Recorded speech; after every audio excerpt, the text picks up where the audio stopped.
가치 있는 삶을 향한 고독한 항해.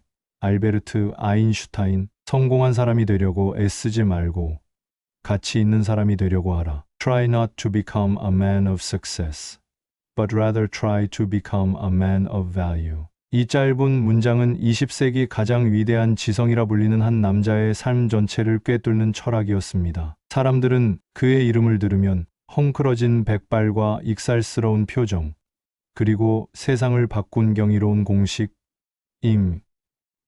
을 떠올립니다. 하지만 그 친숙한 이미지 뒤에는 정해진 길을 거부하고 자신만의 우주를 탐험해야 했던 한 영혼의 고독한 투쟁이 숨어 있습니다. 끊임없는 세상의 편견과 스스로의 한계라는 거대한 벽 앞에서 그는 무엇이 진정 가치 있는 삶인가를 평생에 걸쳐 묻고 또 물었습니다. 오늘 우리는 이 한 문장에 자신의 삶을 온전히 담아내려 했던 한 남자, 알베르트 아인슈타인의 이야기 속으로 깊이 들어가 보려 합니다. 시간의 강을 거슬러 올라가 그의 발자취를 따라 걸으며 그의 고뇌와 환희, 그리고 그가 남긴 질문들을 통해 우리 자신의 삶과 도전의 의미를 되새겨보는 긴 여정이 되기를 바랍니다. 일부 틀을 거부한 씨앗, 도전의 서막. 이야기의 시작은 19세기 후반, 산업화의 물결이 유럽을 휩쓸던 독일의 작은 도시 울름입니다. 1879년 3월 14일, 전기 기술 사업을 하던 유대인 가정에서 한 아이가 태어납니다. 알베르트 아인슈타인. 훗날 시공간의 비밀을 풀어낼 이 아이의 시작은 결코 총명함의 상징과는 거리가 멀었습니다. 그는 다른 아이들보다 말이 현저히 늦었습니다. 3살이 넘어서야 겨우 입을 뗐고 7살까지도 문장을 만들기 전에 단어들을 반복해서 중얼거리는 버릇이 있었습니다. 그의 부모 헤르만과 파울리네는 혹시 아들에게 발달상의 문제가 있는 것은 아닌지 노심초사하며 병원을 전전해야 했습니다. 학교에 들어간 아인슈타인은 그를 짓누르는 독일 제국의 경직된 교육 시스템과 정면으로 충돌했습니다. 권위적인 교사가 주입하는 지식을 의심 없이 암기하고 복창해야 하는 군대식 학교는 자유로운 영혼을 가진 그에게는 숨막히는 감옥과도 같았습니다. 그는 왜? 라는 질문을 멈출 수 없는 아이였습니다. 하지만 그의 끝없는 질문은 교사들에게 권위에 대한 도전으로 받아들여졌고 그는 이내 불손하고 집중력 없는 문제아로 낙인 찍혔습니다. 미넨의 루이트폴트 김나지움 시절, 한 그리스어 교사는 그를 불러 너는 앞으로 어떤 분야에서도 성공하지 못할 것이라는 저주에 가까운 말을 퍼부으며 그의 장래를 공공연히 비관했습니다. 세상의 눈으로 보면 어린 아인슈타인은 명백한 부적응자였고 그의 시간은 엇나가며 낭비되고 있는 것처럼 보였습니다. 정해진 틀에 순응하지 못하고 기계적인 암기 위주의 교육 방식에 적응하지 못하는 아이. 그러나 이것은 결코 낭비가 아니었습니다. 오히려 그의 위대한 지성이 싹트기 위한 필사적인 저항이자 그의 인생을 관통하게 될 첫 번째 인생의 도전이었습니다. 그는 세상이 정해놓은 정답의 길을 맹목적으로 따르기를 거부했습니다. 왜 그래야만 하는가? 그 규칙의 본질은 무엇인가?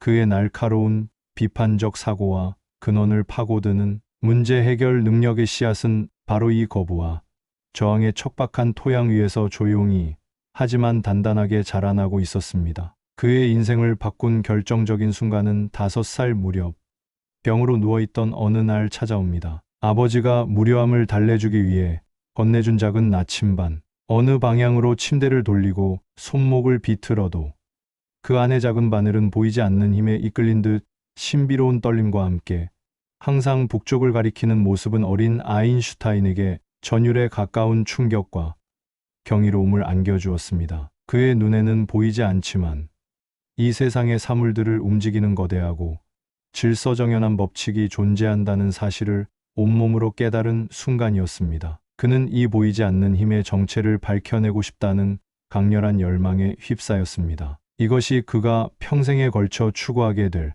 통일장 이론이라는 위대한 꿈의 아주 작은, 그러나 가장 근원적인 시작점이었습니다. 사업 실패로 가족이 독일을 떠나 이탈리아 파비아로 이주했을 때 15세의 아인슈타인은 인생의 첫 번째 중대한 결단을 내립니다. 그는 미넨의 김나지움에 홀로 남아 학업을 마치라는 부모의 기대를 저버리고 의사의 진단서를 핑계 삼아 학교를 자퇴한 뒤 무작정 기차에 올라 이탈리아의 가족에게로 향합니다. 이는 그의 인생에 있어 중요한 해방의 상징이었습니다. 스스로의 의지로 억압적인 환경에서 벗어나 학문적 자유를 선택한 것입니다. 이탈리아에서 보낸 몇 달은 그에게 지상낙원과 같았습니다. 그는 학교의 속박에서 벗어나 미술관을 거닐고 알프스를 하이킹하며 무엇보다 스스로의 계획에 따라 수학과 물리학의 대가들의 저서를 탐독했습니다. 하지만 자유에는 혹독한 책임이 따랐습니다. 그는 대학에 가기 위해 당시 유럽 최고의 공과대학으로 꼽히던 스위스 취리히 연방공과대학 ETH에 지원했지만 고등학교 졸업장이 없었기에 월반으로 시험을 치러야 했고 결과는 보기 좋은 낙방이었습니다. 수학과 과학 성적은 심사위원들을 놀라게 할 만큼 뛰어났지만 어문학과 역사 등 다른 과목들의 점수가 형편없었기 때문입니다. 또다시 찾아온 실패의 쓴잔. 하지만 그는 좌절하는 대신 자신의 부족함을 냉정하게 인정했습니다. 그는 시험관의 조언에 따라 스위스 아라우의 칸톤 학교에 들어가 1년간 부족한 과목들을 보충하며 다시 한번 도전했습니다. 이곳의 자유로운 교육 분위기는 그의 숨통을 틔워주었고 그는 비로소 공부의 즐거움을 만끽하게 됩니다. 그리고 1년 후 그는 마침내 꿈에 그리던 취리히 연방공과대학에 정식으로 입학하게 됩니다. 이 과정은 그에게 중요한 교훈을 주었습니다. 세상의 낡은 틀을 깨부수는 용기만큼이나 자신의 목표를 이루기 위해 때로는 시스템의 규칙을 이해하고 자신을 그에 맞춰 변화시켜야 하는 현실적인 지혜 또한 필요하다는 것을 말입니다. 2부 기적의 해, 낭비의 시간 속에서 피어난 혁명. 취리히 연방공과대학 시절의 아인슈타인은 여전히 권위를 거부하는 자유로운 영혼이었습니다. 그는 교수들이 정해준 강의 계획표를 따르기보다는 자신의 지적 호기심을 이끄는 위대한 과학자들의 원전을 직접 탐독하는 데 시간을 쏟았습니다. 특히 맥스웰의 전자기학 이론은 그를 완전히 사로잡았습니다. 그는 친구 미셸 베소와 함께 올림피아 아카데미라는 거창한 이름의 토론 모임을 만들어 밤늦도록 철학과 과학의 근본 문제에 대해 격렬한 토론을 벌이곤 했습니다. 그러나 그의 이런 독립적인 태도는 또다시 교수들의 눈밖에 나는 결과를 낳았습니다. 특히 물리학과 학과장이었던 하일리 베버 교수는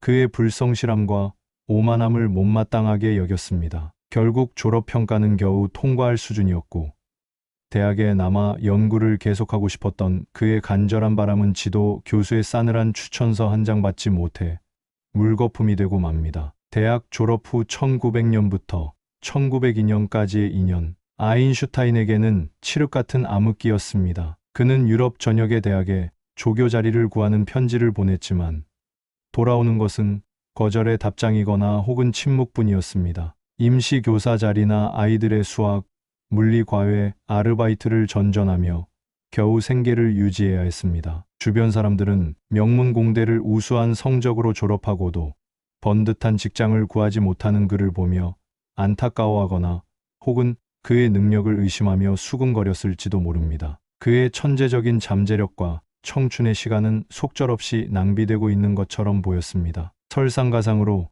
대학 시절부터 사랑을 키워온 동료 학생 밀레바 마리치와의 사이에서 딸 리제이 태어났지만 결혼도 하지 못한 불안정한 경제 상황 속에서 아이를 다른 곳으로 입양 보내야 하는 평생의 상처를 안게 되었습니다. 이처럼 절망의 나락으로 떨어지던 그에게 한 줄기 빛이 찾아왔습니다. 대학 시절 그의 유일한 지지자였던 친구 마르셀 그로스만이 자신의 아버지를 통해 스위스 베른의 특허청 심사관 자리를 주선해 준 것입니다. 3급 기술 심사관. 이것은 그가 그토록 원했던 순수 학자의 길이 아니었습니다. 매일같이 다른 사람들의 발명품 서류를 들여다보며 그것이 기존의 과학 원리에 부합하는지 독창성이 있는지를 판단하는 일은 그의 원대한 꿈과는 너무나 거리가 멀어 보였습니다. 하지만 역설적이게도 세속의 수도원이라 불릴 만했던 특허청에서의 시간은 아인슈타인에게 축복의 시간이었습니다.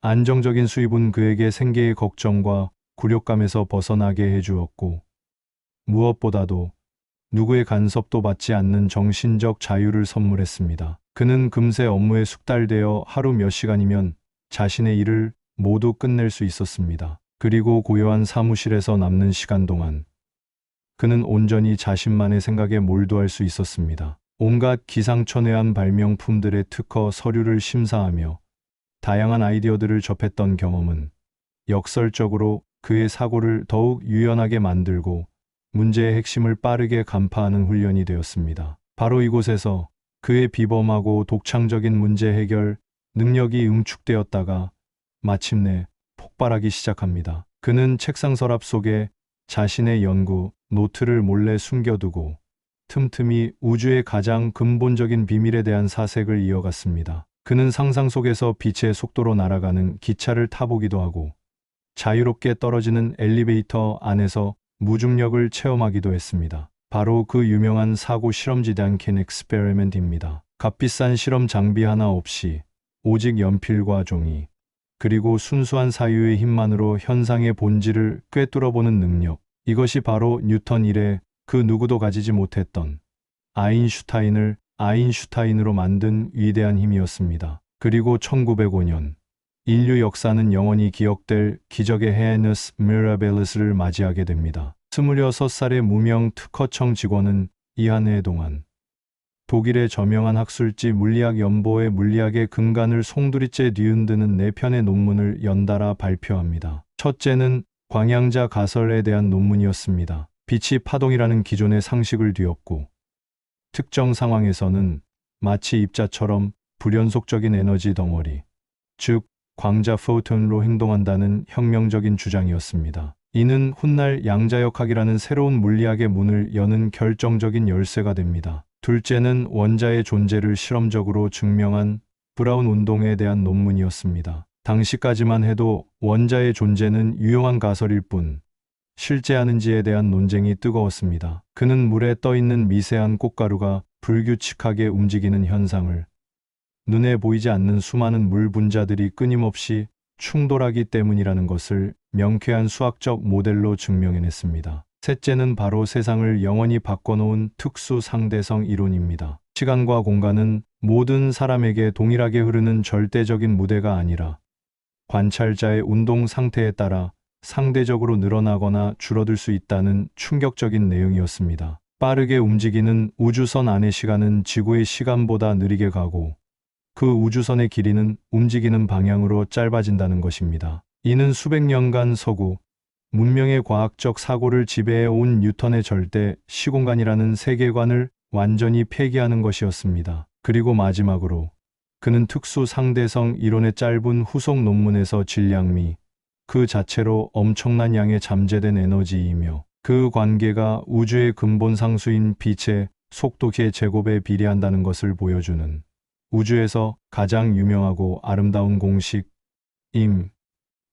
을 세상에 내놓았습니다. 학계는 처음에는 침묵했고 이내 경악했습니다. 스위스 베른의 이름 없는 특허청 직원이 불과 몇 달 만에 물리학의 주요 패러다임을 통째로 바꿔놓은 것입니다. 세상이 낭비라고 실패라고 여겼던 그의 시간은 사실 가장 위대한 지적혁명을 잉태하고 있던 결정적인 시간이었습니다. 그는 자신에게 닥친 인생의 도전을 불평하거나 회피하는 대신 주어진 환경을 자신만의 방식으로 최대한 활용하여 누구도 상상하지 못했던 방식으로 문제를 해결해냈습니다. 이 기적의 해는 우리에게 중요한 메시지를 던집니다. 인생의 어떤 시간도 결코 무의미한 낭비는 아니며 가장 어둡고 정체된 것처럼 보이는 순간이야말로 가장 찬란한 도약을 준비하는 시간이 될 수 있다는 것을 말입니다. 3부 중력의 비밀과 가치 있는 사람의 길. 1905년의 지적 폭발 이후 아인슈타인은 더 이상 어둠 속의 인물이 아니었습니다. 막스 플랑크와 같은 당대 최고의 물리학자들이 그의 논문에 주목하기 시작했고 학계는 마지못해 이 젊은 이다나의 천재성을 인정하기 시작했습니다. 그는 마침내 특허청의 책상을 떠나 그토록 원했던 대학 강단에 서게 됩니다. 취리히 대학을 시작으로 프라하의 독일 대학, 그리고 마침내 자신의 모교였던 취리히 연방 공과대학의 정교수로 금이 환영합니다. 하지만 그의 지적 탐구는 결코 여기서 멈추지 않았습니다. 그에게는 풀어야 할 훨씬 더 크고 근본적인 숙제가 남아 있었기 때문입니다. 특수 상대성 이론은 등속으로 움직이는 관성계에만 적용되는 한계를 가지고 있었습니다. 그렇다면 속도가 변하는 가속 운동의 경우는 어떻게 될까?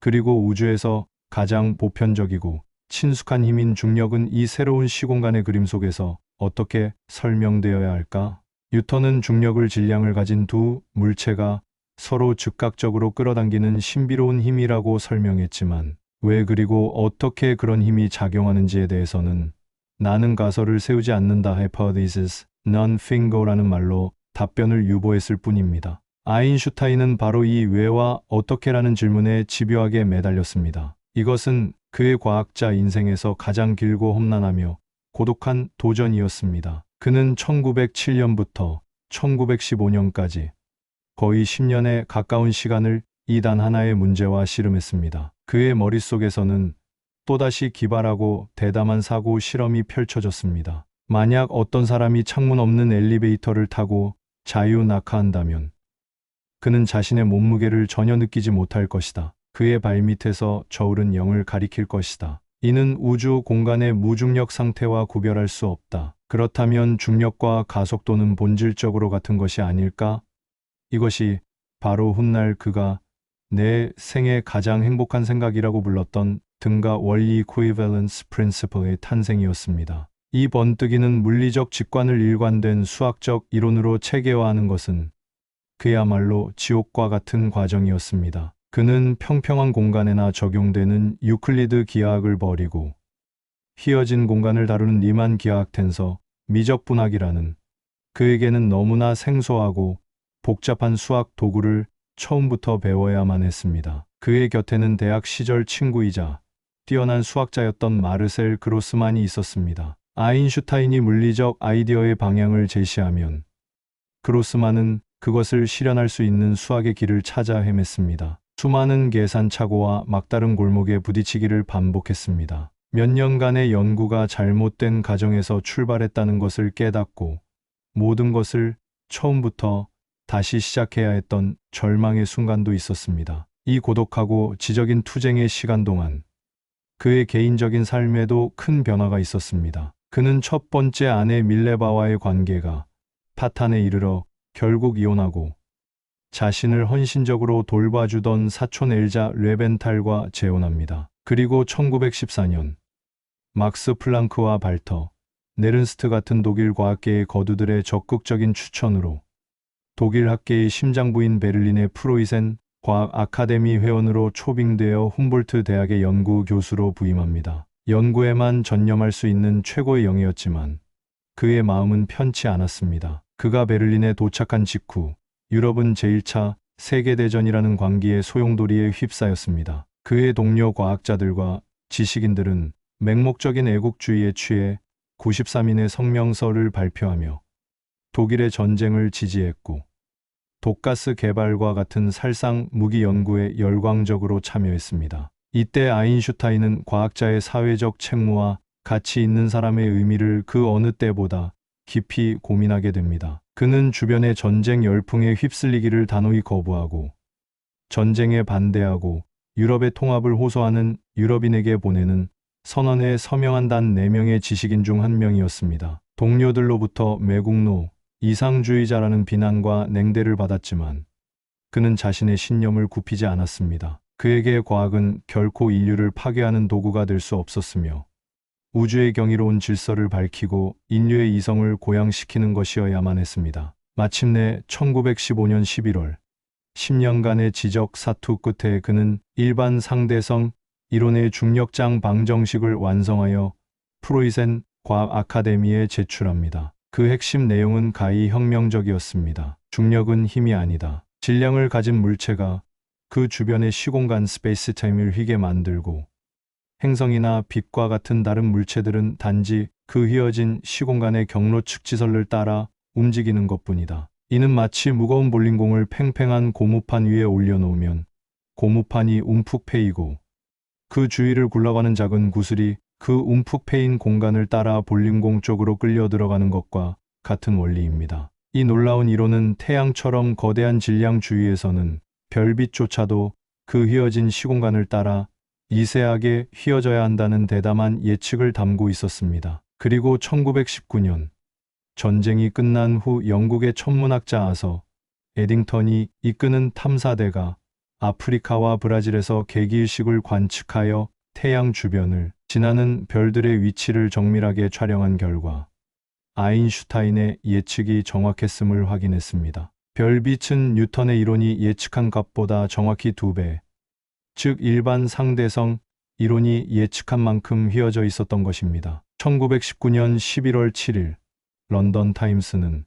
과학의 혁명, 우주에 대한 새로운 이론, 뉴턴의 아이디어는 폐기되다라는 제목의 기사로 이 소식을 대서특필했습니다. 전 세계는 열광했습니다. 제1차 세계대전의 참상으로 인간 이성에 대한 깊은 환멸에 빠져 있던 인류에게 한 독일계 유대인 과학자의 이론이 영국 과학자들에 의해 증명된 이 사건은 국경을 초월한 이성의 위대한 승리이자 희망의 상징이었습니다. 그는 하루아침에 뉴턴을 넘어선 20세기 최고의 과학자이자 시대를 대표하는 아이콘이 되었습니다. 헝클어진 머리, 소박한 옷차림, 장난기, 어린 눈빛을 가진 이 괴짜 천재의 일거수일투족은 전 세계 언론의 관심사가 되었습니다. 하지만 갑작스럽게 쏟아지는 명성과 대중의 숭배는 그에게 또 다른 도전이었습니다. 그는 사람들이 왜 나에게 이렇게 열광하는지 도무지 이해할 수 없다며 당혹스러워했습니다. 그는 성공한 사람이 되는 것보다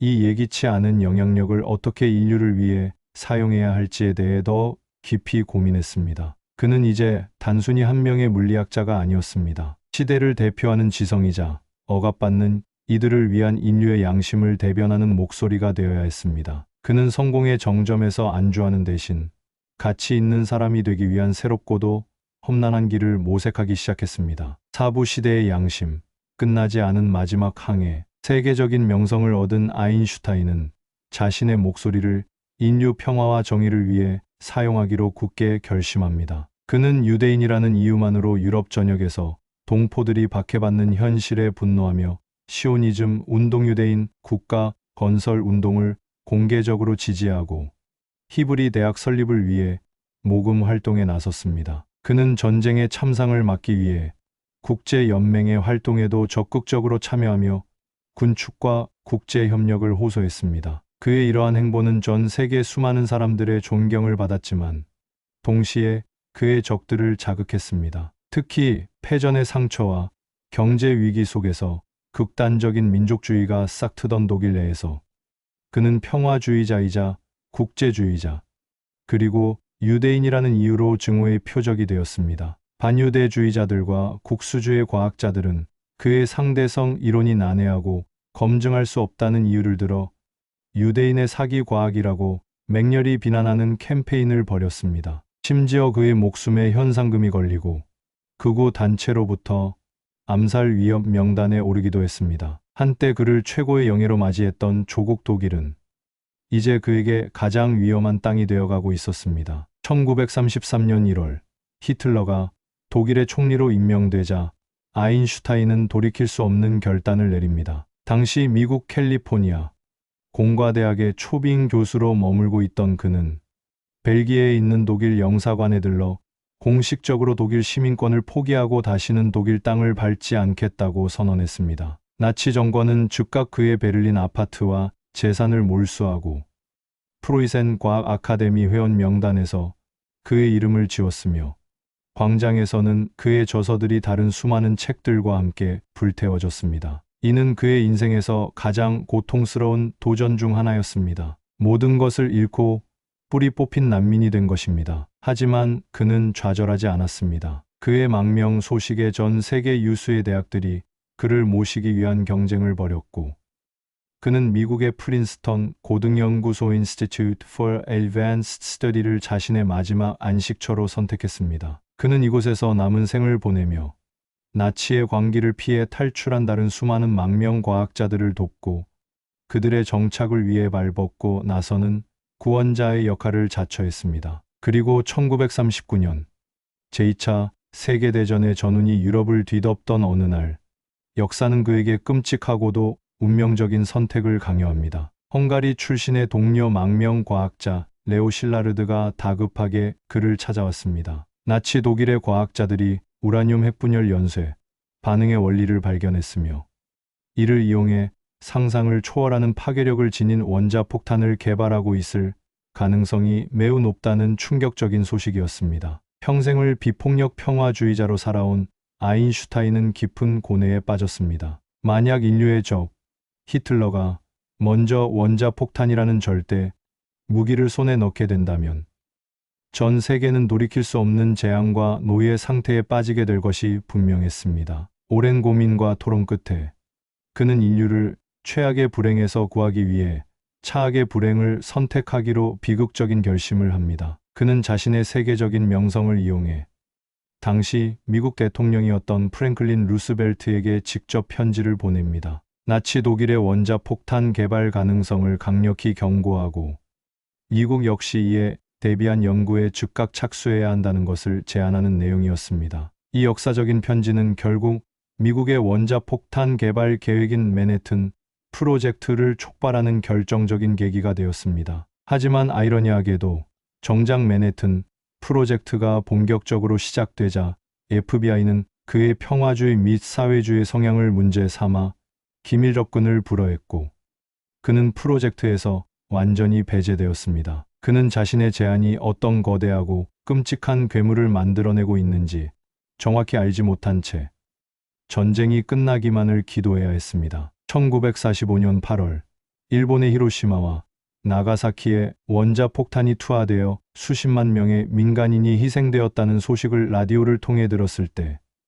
아인슈타인은 깊은 충격과 폭안의 자책감에 휩싸였습니다. 그는 나는 루스벨트에게 편지를 보내 서명하는 것 외에는 아무것도 한 일이 없는데 라며 비통해했습니다. 자신의 순수한 과학적 발견인 질량 에너지 등가 원리임 가 인류를 이토록 끔찍하게 대량 학살하는 무기로 변해버린 현실 앞에서 그는 거대한 무력감을 느꼈습니다. 이 사건은 그의 남은 생에 지울 수 없는 짐이 되었습니다. 그는 전쟁은 이겼지만 평화는 이기지 못했다고 선언하며 남은 생을 핵무기의 완전한 폐기와 세계 평화를 위해 헌신하기로 결심합니다. 그는 원자과학자 비상위원회를 설립하여 의장을 맡고 핵무기의 가공할 위험성을 대중에게 알리며 각국 정부가 주권을 일부 포기하고 강력한 권한을 가진 세계 정부를 수립하여 군비 경쟁을 멈춰야 한다고 열정적으로 주장했습니다. 그의 주장은 냉전 시대의 현실 속에서 순진한 이상주의라는 비판을 받았지만 그는 인류가 공멸의 낭비를 막기 위해서는 이러한 근본적인 문제 해결 방식 외에는 다른 길이 없다고 굳게 믿었습니다. 또한 그는 자신이 새롭게 정착한 땅, 미국 사회의 깊은 병폐인 인종차별 문제에도 침묵하지 않았습니다. 그는 흑인들이 겪는 부당한 차별과 분리 정책을 백인들의 질병이라고 신랄하게 비판하며 흑인 인권운동가 W.B. 듀보이스, 가수 폴 로브슨 등과 교류하고 그들의 활동을 적극적으로 지지했습니다. 1946년 펜실베이니아의 흑인 대학인 링컨 대학에서 명예박사 학위를 받으며 한 연설에서 그는 학생들에게 인종차별은 이 나라를 병들게 하는 질병입니다. 여러분은 인종분리라는 굴레에서 벗어나는 것뿐만 아니라 여러분의 교육과 행동을 통해 백인들이 이 질병에서 해방되도록 도와야 합니다. 라고 역설했습니다. 성공과 명예에 안주하지 않고 사회의 가장 약한 이들의 편에 서서 불의에 맞서는 것. 이것이야말로 그가 평생에 걸쳐 추구했던 가치 있는 사람의 진정한 모습이었습니다. 말년의 아인슈타인은 프린스턴의 조용한 연구실에서 자신의 마지막 꿈에 몰두했습니다. 그것은 자연계에 존재하는 4가지 근본적인 힘중력, 전자기력, 그리고 당시에는 잘 알려지지 않았던 강력과 양력을 단 하나의 아름답고 일관된 방정식으로 설명하는 통일장 이론을 완성하는 것이었습니다. 하지만 우주의 모든 비밀을 담으려 했던 이 마지막 도전은 그의 생전에 결코 이루어지지 못했습니다. 그의 지성은 여전히 우주의 가장 깊은 심연을 향해 빛처럼 나아가고 있었지만 인간으로서의 시간은 그의 편이 아니었습니다. 1955년 4월 18일 그는 복부 대동맥류 파열로 인한 극심한 고통 속에서도 수술을 거부하며 76세의 나이로 프린스턴의 한 병원에서 조용히 눈을 감았습니다. 그는 인위적으로 생명을 연장하는 것은 품이 없는 일이다. 나는 내 몫을 다했으니 이제 갈 시간이다. 우아하게 가고 싶다는 마지막 말을 남겼습니다. 그는 자신의 뇌나 신체가 우상화되거나 연구의 대상이 되는 것을 원치 않았기에 시신을 화장하여 유해를 아무도 모르는 비밀스러운 장소에 뿌려달라는 유언을 남겼습니다. 마지막 순간까지 그는 신격화되기를 거부하고 우주의 비밀을 탐구했던 한 명의 호기심 많은 인간으로 남고자 했습니다. 에필로그 가치를 향한 끝나지 않은 이야기. 알베르트 아인슈타인의 삶은 한편의 장대하고도 깊은 울림을 주는 서사시였습니다. 그는 느린 학습자라는 세상의 평가와 권위적인 교육 시스템이라는 첫 번째 도전을 자신만의 방식으로 이겨냈습니다. 세상이 낭비라고 손가락질했던 특허청에서의 암흑기를 인류 지성사에서 가장 위대한 혁명의 시간으로 바꾸어 놓았습니다. 그는 수백 년간 누구도 풀지 못했던 중력의 비밀을 경이롭고도 아름다운 문제 해결 능력으로 풀어냈으며 세속적인 성공의 정점에서 결코 안주하지 않고 인류 전체를 위한 가치 있는 사람이 되고자 평생을 바쳤습니다. 그의 이야기는 시대를 넘어 오늘을 살아가는 우리에게 근본적인 질문들을 던집니다. 우리는 인생에 피할 수 없는 도전들을 어떻게 마주하고 있는가? 우리는 정체와 실패의 시간을 어떻게 해석하고 활용하고 있는가? 우리는 우리 앞에 놓인 복잡한 문제들 앞에서 어떤 사고의 틀로 해결책을 모색하고 있는가? 그리고 가장 중요하게, 우리는 단순히 남들에게 인정받는 성공한 사람이 되기 위해 살고 있는가? 아니면 스스로와 인류에게 의미 있는 가치 있는 사람이 되기 위해 살고 있는가? 아인슈타인은 시공간의 개념을 바꾸었을 뿐만 아니라 우리가 삶과 지성, 그리고 인간의 책무를 바라보는 관점까지도 바꾸어 놓았습니다. 그는 정답을 외우는 지식보다 자유롭게 상상하는 능력이 더 중요하다고 말했고, 실수를 해보지 않은 사람은 새로운 것을 시도해 본 적이 없는 사람이라고 격려했습니다. 그의 삶 자체가 우리에게 주어진 하나의 거대한 사고 실험이며 우리 각자의 삶에서 풀어가야 할 숙제인 셈입니다. 오늘날 우리는 여전히 그가 남긴 유산과 숙제들 위해서 살아가고 있습니다. 그가 마지막까지 꿈꾸었던 통일장 이론은 아직 미완성인 채 현대 물리학의 가장 큰 과제로 남아있고, 그가 그토록 간절히 염원했던 핵무기 없는 세상과 세계 평화는 여전히 요원하기만 합니다. 하지만 그의 삶이 온몸으로 보여준 불굴의 도전 정신, 권위를 의심하고 본질을 파고드는 비판적 사고, 우주와 인간에 대한 끝없는 호기심, 그리고 인류 전체를 향한 깊은 사랑과 책임감은 시간과 공간을 넘어 우리 모두의 가슴 속에 영원한 등불로 또 준엄한 기준으로 남아있을 것입니다. 다시 한번 프린스턴의 연구실에서 고뇌하던 한 노학자의 목소리를 조용히 떠올려 봅니다. 성공한 사람이 되려고 애쓰지 말고 가치 있는 사람이 되려고 하라. 이것은 20세기의 가장 위대한 천재가 우리에게 남긴 마지막 유언이자 혼돈의 21세기를 살아가는 우리 모두가 평생에 걸쳐 스스로에게 묻고 답해야 할 가장 가치 있는 질문일 것입니다.